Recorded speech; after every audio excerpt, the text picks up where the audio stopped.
ઓમ નમો નારાયણ. હું અરુણાબેન પી ગોસ્વામી સુરતથી તમારું સ્વાગત કરું છું અરુસ કિચનમાં. આજે આપણે બનાવશું લસણની કળીઓનું શાક. લસણની કળીઓનું શાક બનાવવા માટે આપણે આ લસણની કળી લીધી છે ફોલેલી.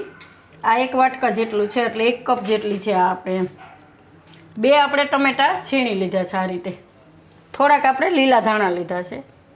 મીઠું જોશે આપણે સ્વાદ પ્રમાણે. 1 ચમચી આપણે ધાણા જીરું લીધું છે અને 2 ચમચી આપણે લાલ મરચું લીધું છે કાશ્મીરી. આપણે થોડુંક લસણ ને 2 મરચાં આ રીતે વાટી લીધા છે અને થોડીક આપણે હળદર લીધી છે અને તેલ જોશે આપણે. તો હવે આપણે વઘાર કરી લેશું. તો આ આપણે કઢાઈ લીધી છે. ગેસ આપણે ચાલુ કરશું.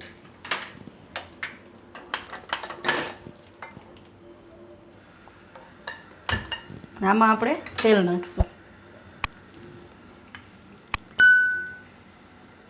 તો 1 મોટા ચમચા જેટલું આપણે તેલ નાખ્યું છે. તેલને આપણે ગરમ થવા દેવું. તેલ આપણું ગરમ થઈ ગયું છે તો પહેલાં આપણે એમાં બધી લસણની કળીઓ નાખી દેવું.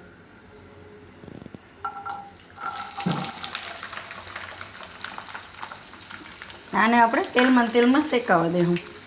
થોડી લાલ થઈ જાય ત્યાં સુધી. બહુ મોટી હોય તો એને 2 ભાગ આપણે કરવા હોય તો કરી શકીએ.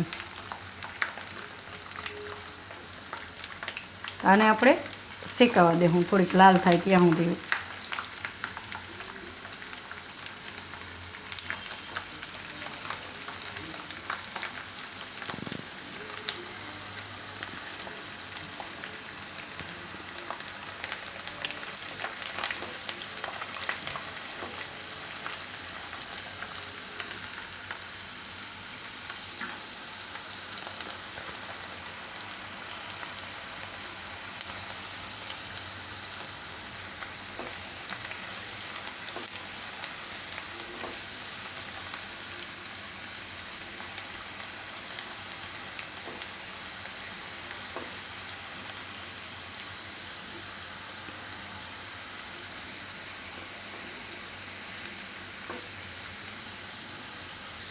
આ રીતનું આપણે થોડુંક લાલ થવા દેવાનું એમ લસણને.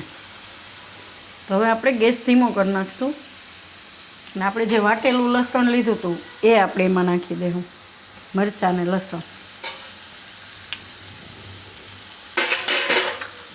આને આપણે મિક્સ કરી લેવું.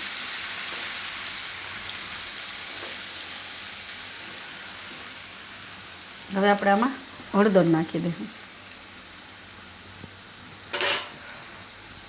ને ધાણા જીરું. મીઠું આપણે સ્વાદ પ્રમાણે. આપણે લાલ મરચું નાખી દેવું. તેલમાં આપણે મિક્સ કરી લેવું મરચું. મિક્સ કરીને તરત જ આપણે એમાં ટમેટાં નાખી દેવાના છે, નહીં તો મરચું બળી જાય.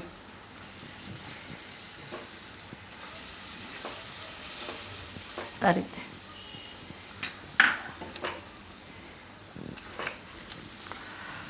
ગેસ આપણે ધીમો જ રાખ્યો છે.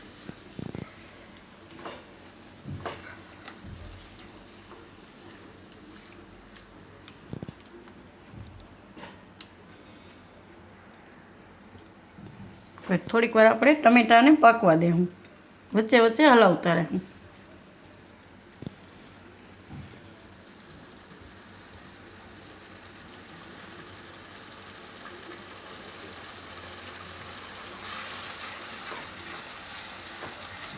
આ શાકમાં આપણે પાણી નહીં નાખીએ એટલે આને આપણે બનાવીને 2 દિવસ માટે ફ્રીજમાં રાખવું હોય તો આપણે રાખી શકીએ.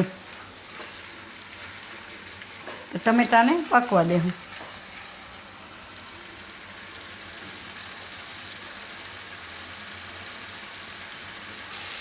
તો ટમેટા આપણા સરસ પાકી ગયા છે.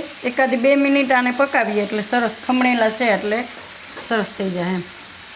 હવે આપણે આમાં લીલા ધાણા નાખી દેવું.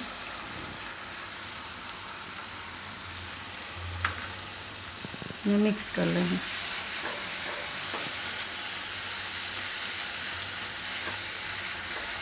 હવે ગેસ આપણે બંધ કરી દેવું.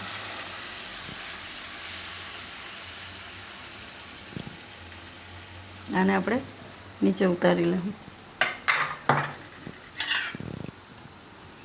હવે સર્વ કરી લઉં. એકદમ ખાવામાં ટેસ્ટી લાગે છે. અત્યારે ચોમાસું છે, વરસાદ આવતો હોય ને આવું ગરમ ગરમ શાક ખાધું હોય તો સારું લાગે એમ. ને ઘરમાં કંઈ શાક ન હોય તો આ રીતે આપણે બનાવી શકીએ.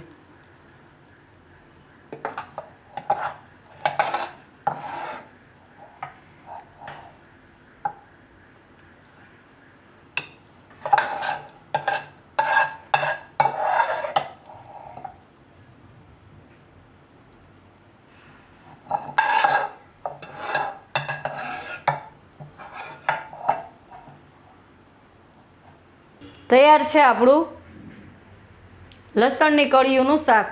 જો તમને મારી આ રેસીપી પસંદ આવી હોય તેને લાઈક કરજો, શેર કરજો અને મારી ચેનલને સબસ્ક્રાઈબ કરજો અને બેલ આઇકન દબાવવાનું ના ભૂલતા. કમેન્ટ કરીને કહેજો કે તમને કેવું લાગ્યું આ લસણની કળીઓનું શાક.